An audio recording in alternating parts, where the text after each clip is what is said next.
राज्य आंदोलनकारियों के आरक्षण विधेयक में त्रुटियों को दूर करने के लिए बनाई गई प्रवर समिति की आज दूसरी बैठक संपन्न हो गई है। इस बैठक में राज्य आंदोलनकारियों को 10% आरक्षण विधेयक के उन बिंदुओं पर चर्चा की गई है जिनकी वजह से विधेयक पिछले 7 सालों से लंबित है। सोमवार को कांग्रेस के विधायकों की लेट लतीफी के कारण स्थगित हुई बैठक में बुधवार को सभी सदस्य हुए शामिल। दरअसल साल 2015 में तत्कालीन कांग्रेस सरकार ने इस विधेयक को अनुमोदन के लिए राजभवन भेजा था, लेकिन 2 राज्यपाल और 3 मुख्यमंत्री बदले जाने के बाद भी इस पर कोई भी फैसला नहीं लिया जा सका।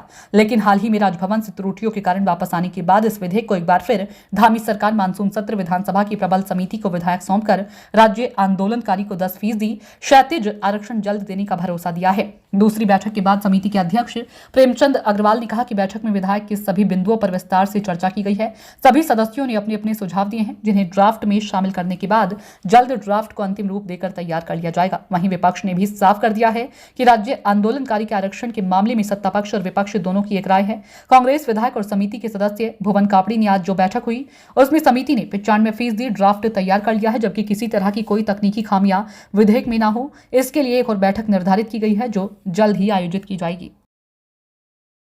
जो ड्राफ्ट है वो लगभग तैयार हो गया और अब क्या कुछ आगे होगा? देखिए, प्रवर समिति की बैठक आप जानते हैं कि परसों कोरम होने के बाद जो हमारे विपक्ष के साथीगण नहीं आए थे, मैंने स्थगित की थी, क्योंकि एक ऐसा विषय है जिस पे हम सभी की सहमति होनी चाहिए।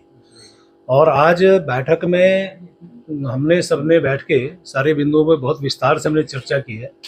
अच्छा लगा, सबके सुझाव बहुत महत्वपूर्ण सुझाव आए हैं। सबको सम्मिलित करते हुए अब हम इसको बिल्कुल अंतिम स्थिति में ला रहे हैं और एक बैठक अभी और करेंगे और उसके बाद इसको ड्राफ्ट को हम फाइनल करेंगे। मुझे लगता है कि आने वाले टाइम पे जो हमारे सामने अभी तक जिन आंदोलनकारी साथियों को या उनके आश्रितों को नौकरी मिली है या अन्य जिनको हमें क्षैतिज आरक्षण देना है, उस पर बहुत अच्छे ढंग से हम लोग डिस्कस कर रहे हैं और उम्मीद कर रहे हैं कि सभी उत्तराखंड आंदोलनकारियों को हमारा ये जो डिस्कशन है, जो हमारा ये मंथन है, वो उनके हित में होगा, आंदोलनकारियों और उनके आश्रितों के हित में होगा। और ये बैठक एक और हम करेंगे, उसके बाद हम तय करेंगे। तो किस तरीके से चाह रहे हैं आप ये बिल, किस तरीके से? देखिए, आप सबकी जानकारी में है कि हम लोगों ने उत्तराखंड के आश्रितों को आरक्षण का बिल टेबल किया था 6 तारीख को और उस पर डिस्कशन रहा विधानसभा के अंदर। कुछ खामियां नजर आई, कुछ संशोधन उसमें चाहिए थे। इसको लेकर प्रवर समिति का गठन हुआ और प्रवर समिति की आज तीसरी बैठक थी। लगातार हम लोग बैठ रहे हैं, बीच में एक बैठक स्थगित करनी पड़ी। मैं यही कह सकता हूँ कि प्रवर समिति की जो बैठक है वो सही दिशा में जा रही है और उन तमाम पहलुओं पर जिनके कारण दिक्कतें खड़ी हुई हैं, राज्यपाल के यहाँ पर हमको मंजूरी नहीं मिल पाई पहले विधेयक में, हमको हाई कोर्ट से हमारी नियुक्तियाँ कैंसिल हुई, उन सब चीज़ों को ठीक और दुरुस्त करते हुए, उसको कानूनी जमा पहनाते हुए हम इस काम को आगे बढ़ा रहे हैं। और मैं आश्वस्त हूँ कि आंदोलनकारियों को जितना अधिक से अधिक लाभ दिया जा सकेगा इसमें दिया जाएगा। और मैं इस बात से भी बड़ा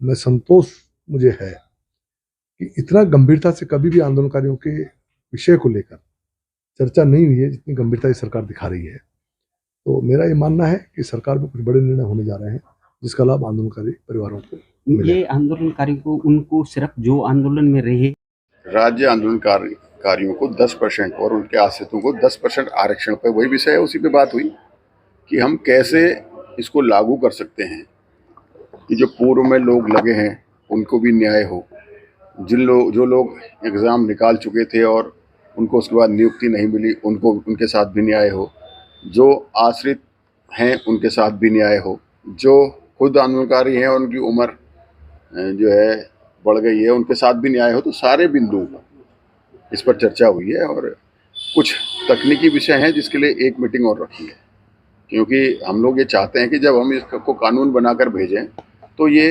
कहीं पर भी कोई स्पष्ट सब कुछ हो, कोई उलझे ना, कोई कोर्ट में जाके इस पर कुछ न कर सके, इसलिए एक मीटिंग और रखी गई है।